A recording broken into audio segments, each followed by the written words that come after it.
नमस्कार दोस्तों, text doctor YouTube channel पे आपका स्वागत है। सर, मेरी सैलरी की भी इनकम है और इसके साथ साथ मेरी रेंटल इनकम भी है और मुझे फ्यूचर एंड ऑप्शन में लॉस हुआ है या प्रॉफिट हुआ है, इसके अलावा शेयर से गेन है। तो सर मुझको तो ITR 1 और ITR 2 में तो मेरा रिटर्न जाएगा नहीं, तो मुझे सर ITR कौन सा भरना है? तो सर आपको ITR 3 भरना है। तो आज कैसे हम ये भरेंगे ITR 3, यही हम सीखेंगे। इसके पहले आप हमारे चैनल को सब्सक्राइब करिए और हमारे साथ बने रहिए। आप हमसे संपर्क करके भी अपने सारे प्रॉब्लम को पूछ सकते हैं या हमें कमेंट करके भी अगर ITR 3 में कोई भी प्रॉब्लम आती है तो हमसे जान सकते हैं या हमारी सहायता ले सकते हैं। दोस्तों, इस साल ITR 3 में जो हमारी शेयर से जो लॉसेस होते हैं या F&O के थ्रू हमारा लॉसेस हुआ है या हम शेयर में ट्रेडिंग करते हैं, तो इसके लिए कोड भी अलग अलग कर दिए गए हैं। तो जब ITR 3 आप भरेंगे तो नेचर ऑफ जो बिजनेस है उसमें आप अलग अलग कोड डाल के भी इसको सिलेक्ट कर सकते हैं। और ये कैसे ऑनलाइन भरते हैं, तो आइए हम इसको लाइव समझते हैं। हाँ दोस्तों, ITR 3 भरने के लिए सबसे पहले हमको अपने होम पेज पे जाना है। होम पेज पे जाने के बाद हम इनकम टैक्स रिटर्न में जाएंगे। यहाँ पे फाइल इनकम टैक्स रिटर्न करेंगे। इसके पहले हमको क्या करना है, तो यहाँ पे हमको जाके सबसे पहले 26 AS को डाउनलोड कर लेना है और AIS को डाउनलोड करना है लेना है, क्योंकि इसमें बहुत सारी ऐसी इन्फॉर्मेशन होती है जो हमको आगे काम आएगी। इसके बाद हम फाइल इनकम टैक्स ITR में जाएंगे।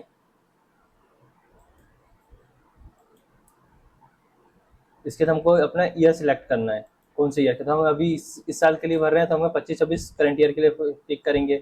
हमको ऑनलाइन मोड से भरना है तो हमको ऑनलाइन मोड से भरेंगे। अगर हमको एक्सेल यूटिलिटी से भर रहे हैं तो हमको ऑफलाइन मोड पे जाना पड़ेगा। अभी हम ऑनलाइन भरना सीख रहे हैं तो अब हमको ऑनलाइन मोड पे टिक करना है। इसके बाद आगे बढ़ना है, इसका स्टार्ट न्यू फाइलिंग करना है। इसके बाद अगर हम इंडिविजुअल है तो इंडिविजुअल भरेंगे, HUF है तो HUF में टिक लगाएंगे, या कंपनी या पार्टनरशिप फॉर्म में तो यहाँ पे अदर करेंगे। और हमको ITR 3 भरना है तो यहाँ पे ITR 3 में सिलेक्ट करेंगे, प्रोसीड करके आगे बढ़ेंगे।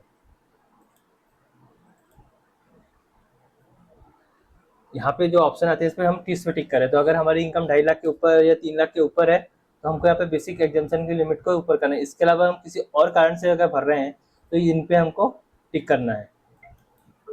अब इसको जैसे ये ओपन होता है तो हम यहाँ पे सिलेक्ट करेंगे कि हमको कौन कौन से हेड की इनकम हमको चाहिए। जैसे अगर हम सैलरी वाले हैं तो हमको सैलरी पे टिक लगाना पड़ेगा। सैलरी वाले को ITR 3 कब भरना पड़ता है, जब अगर F&O का लॉस या प्रॉफिट हो तब उनको भरना पड़ता है। अगर इसके अलावा हमें रेंटल इनकम है तो हमको इसको भी टिक लगाना पड़ेगा।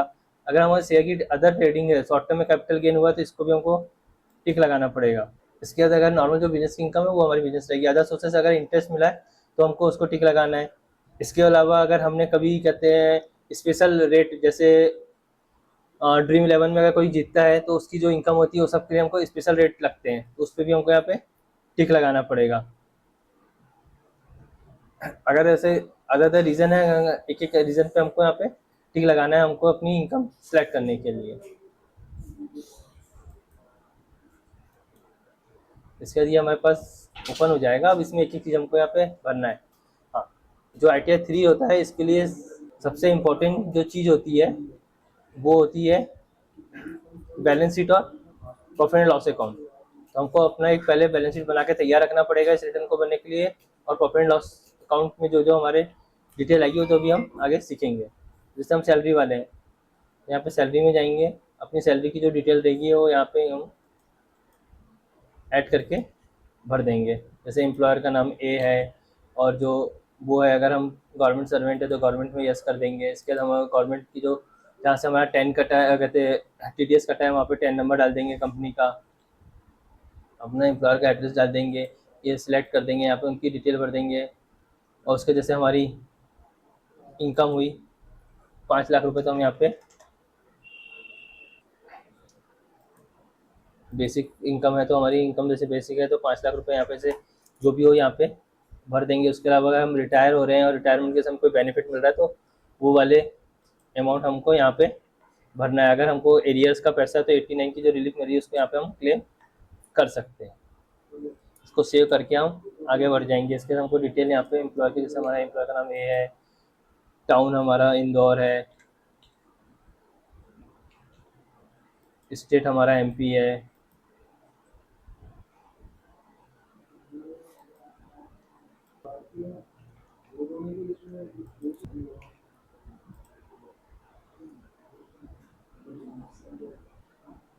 इसको हम सैलरी की इनकम का यहाँ पे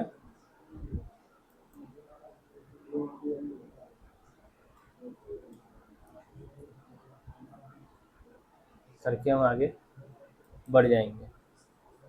इसके बाद सैलरी की इनकम हमने भर दी है। इसके बाद अगर हम एफ एंड ओ का लॉस है तो हमको यहाँ पे प्रॉफिट एंड लॉस अकाउंट में जाना पड़ेगा, और जो भी हमारा लॉस है उसको, प्रॉफिट है तो हम यहाँ पे अमाउंट में लिखेंगे, लॉस है तो हमको यहाँ पे जाके डेबिट अमाउंट में लिखना पड़ेगा। वो काय में लिखेंगे तो हम उसको लिखेंगे यहाँ पे अदर एक्सपेंसेस।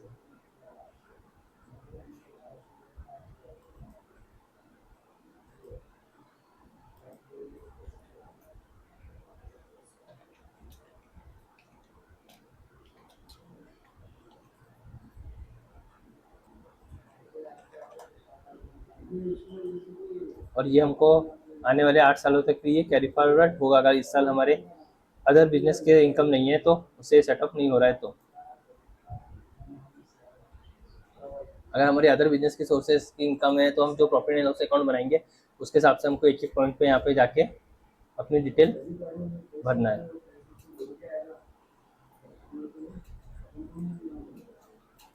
और जो बैलेंस शीट तो मैंडेटरी रहेगी, इसमें हमको 4 चीज़ें भरना पड़ता है। हमारे क्रेडिटर कितने हैं, डेटर्स कितने हैं,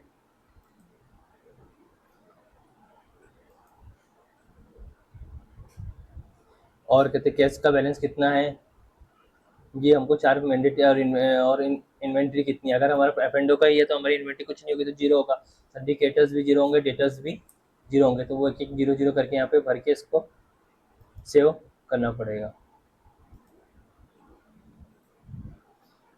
अगर कोई भी पॉइंट अगर आपको समझ में नहीं आता तो आपको कमेंट करके पूछ सकते हैं। सैलरी का भर दिया हमने, बिजनेस में हमारा एफ एंड ओ का था तो हमने एफ एंड ओ का भर दिए। इसके अलावा हाउस प्रॉपर्टी में जैसे रेंटल इनकम है तो वो हमको यहाँ पे भरनी पड़ेगी। यहाँ पे हमको एड्रेस भरना पड़ेगा पूरा, हमारी प्रॉपर्टी कहाँ उसकी डिटेल भरना पड़ेगा, जो अमाउंट रहेगा वो यहाँ पे भरना पड़ेगा। और इसमें 30% की छूट मिल जाती है, जैसे हमारे जो टैक्सेस पड़ते हैं उसका, और जैसे हमने लोकल टैक्स बताया तो उसको भी हम यहाँ पे डाल सकते हैं। इसके अलावा मेंटेनेंस के लिए 30% की छूट मिलती है, जैसे हमने यहाँ पे डाले 1,80,000 रुपये, और हमारा जो टैक्स था वो डाले हमने 2,500 रुपये। जो हमारी नेट इनकम आएगी, ये 30% की जो छूट रहती है उसको माइनस करने के बाद यहाँ पे आएगी।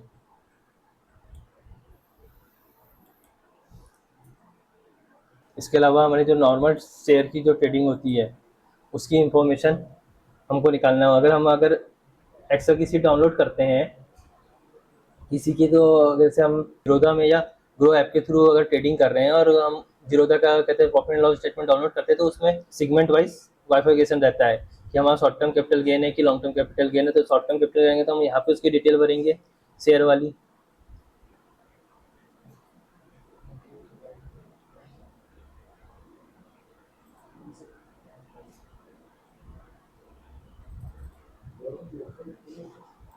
इस हेड में,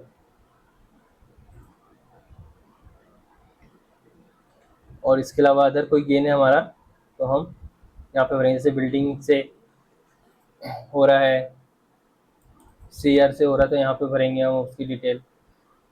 इसके अलावा जैसे सेल, अपन कोई लैंड या बिल्डिंग को अपन बेच रहे हैं उसकी डिटेल हमको यहाँ पे भरना है। इसमें 2 कैलकुलेशन आए हैं, विदाउट इंडेक्शन और विद इंडेक्शन।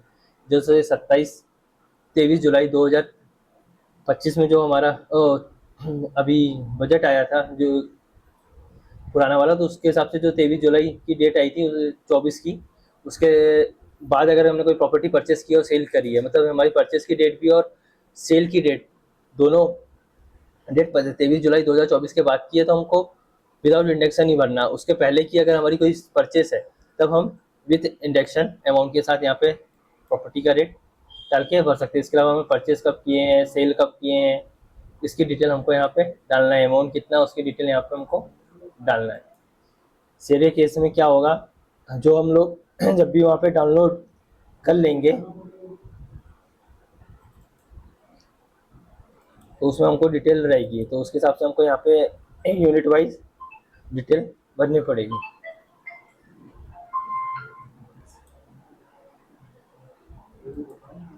इसी प्रकार हमको शॉर्ट टर्म में भी भरना है, इसी प्रकार हमको लॉन्ग टर्म में भी भरना है। और अदर सोर्स में हमारी जो इनकम हो गई, इंटरेस्ट की इनकम, अदर इनकम हो गई, ये सब हमको यहाँ पे भरना है। इसके अलावा जो अदर इनकम मोस्टली अपने ऑटोमेटिक ही फीड आ जाती है, क्योंकि जो हमको ब्याज व्याज की इनकम रहती है वो हमारे 26 ईयर्स या AIS में दिखता है। हाँ, अगर यहाँ पे जो दिख रही है और इसमें अगर कोई डिफरेंस लग रहा है तो हम इसको एडिट कर सकते हैं। जैसे हम डिविडेंड की इनकम यहाँ पे डाल सकते हैं, सेविंग ब्याज की इनकम और अदर जो इंटरेस्ट की इनकम है वो हमको यहाँ पे हम भर सकते हैं।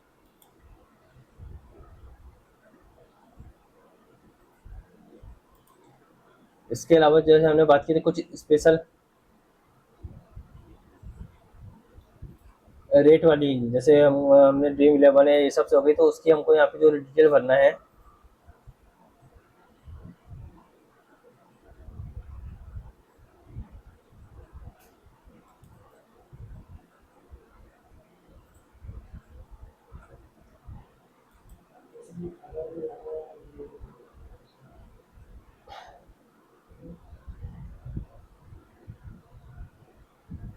वो आगे शेड्यूल में जाएगी। इनकम जो स्पेशल रेट जैसे ड्रीम 11 की होगी तो वो जाती है हमारी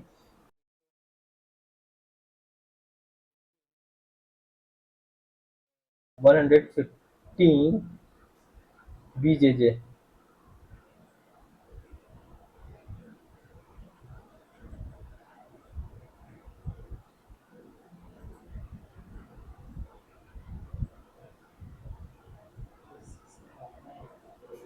जैसे हमारा ड्रीम कहते हैं, अगर वर्चुअल डिजिटल जैसे अपने बिटकॉइन की परचेस होगी तो उसकी जो डिटेल डालेंगे अपन को ये वाले कॉलम में डालनी है। और ये जो गेम के होगा तो 415 BJ जो ड्रीम 11 की इनकम या अदर जो लोग लूडो वूडो खेलते हैं उससे जो इनकम होती है उसको अपन को ये वाले सेक्शन में डालना है।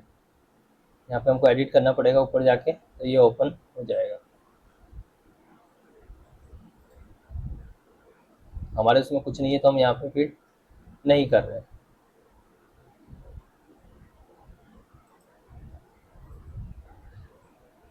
इसके अलावा हमारे पुराने जो लॉसेस होते हैं वो यहाँ पे ऑटोमेटिक आ जाते हैं जो पिछले साल के रहते हैं। उसके अलावा इस साल का जो रहेगा वो यहाँ पे कैलकुलेट हो जाएगा। एक बार हम इसको यहाँ पे चेक कर सकते हैं। जैसे हमारे केस में तो कोई पुराना नहीं आया था लॉस, तो यहाँ पे नहीं आया। हाँ, इस साल का जो है वो लॉस ऑलरेडी यहाँ पे दिख रहा है, जो F&O का लॉस है वो इसकी जो अदर इनकम की सोर्सेस है उससे ये सेट ऑफ हो जाएगा।